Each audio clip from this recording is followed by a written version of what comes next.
What's up guys? Another day, another ride. And for today's video, may pupuntahan tayong isang Filipino restaurant sa Al-Ain. Pero itong restaurant na to ay sobrang espesyal at napakalapit sa puso namin. So, ready na ba kayo puntahan natin?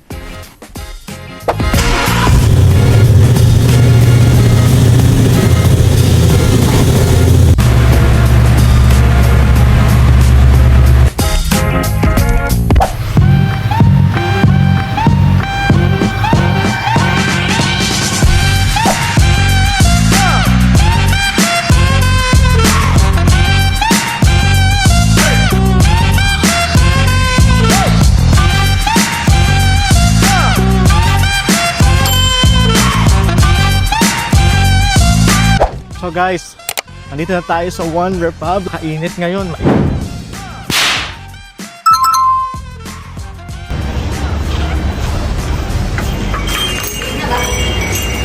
Good afternoon, guys. Yeah, to One Republic. Napaka-poor. Mahal, nagbibigyan mo talaga ba ng menu? Sige, sabi tayo ng food So ngayon, guys, ha? actually, dapat dun tayo sa outdoor dining namin mag-food review. Kaya lang napakainit sa labas. Hindi kaya ng mga cooling fans. So sayang ang ganda doon kasi parang ka nasa Bali or Palawan style ang outdoor dining namin. But for now, dito tayo sa taas namin, fully air condition. Dito nag-celebrate ngayong summer ang mga birthday bookings namin.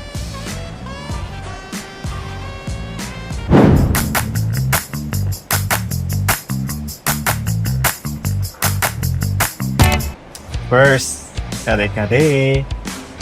Actually, itong kare-kare na to ay my own recipe. Dumating ako dito, hindi ako marunong magluto. So, gusto ko ng kare-kare dahil paborito ko yung kare-kare ng nanay ko. So, nag-YouTube ako. Ito yung version ko ng kare-kare na available dito sa One Rep. Try natin. Presentation pa lang. Tignan natin kung lalaban sa Koya ang version natin ng kare-kare. First bite. Harap. Parang sa Koya din to. Hindi na kailangan ng bagoong, malasa na kagad siya. Kasi yung typical talaga kare-kare sa Pinas, medyo matabang. Kaya inaano nila ng bagoong. Pero syempre, iba-iba version na ng kare-kareng lumalabas. So, sarap. Try nyo. Next. Bacolod style inasal. Try natin. Kapag ganito, kailangan magkamay. Itong chicken oil, usually, ginaganto ko yan dito eh. Tapos, sa kanin. Yan. Then, syempre, para may pampabalance tayo ng ang lasa, meron kami ditong atsarang binibigay. So, let's try. Okay, first bite. Yung lasang-lasa yung ginger na may maasim-asim dahil sa kalamansi. Yun ang naalala ko nung minakausap akong taga Bacolod. Yun daw ang authentic na inasal ng Bacolod. Cheers! Na seafood with na Cajun sauce. Tignan natin.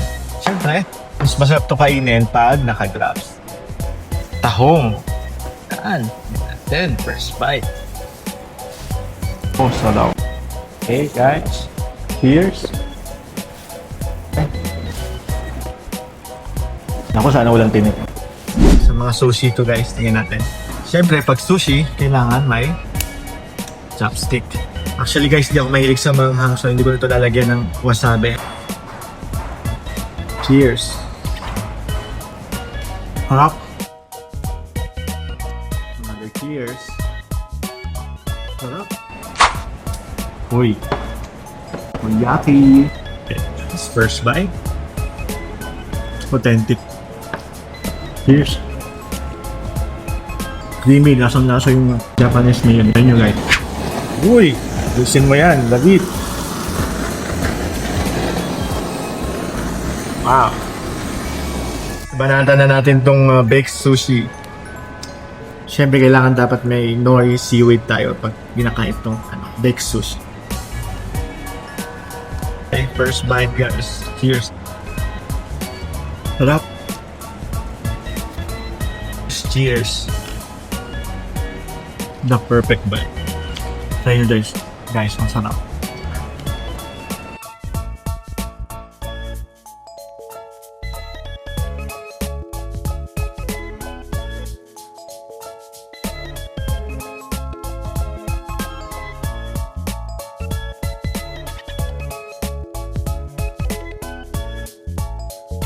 Halo-halo banana de leche. Yun, tumutulo. Mahalo-halo sa kabalin kaya Barrio Fiesta sa Pinas. Yung mga hindi pinipit, chick-chick liglig. Actually, available nga pala ang 1 rep sa Talabat at noon food.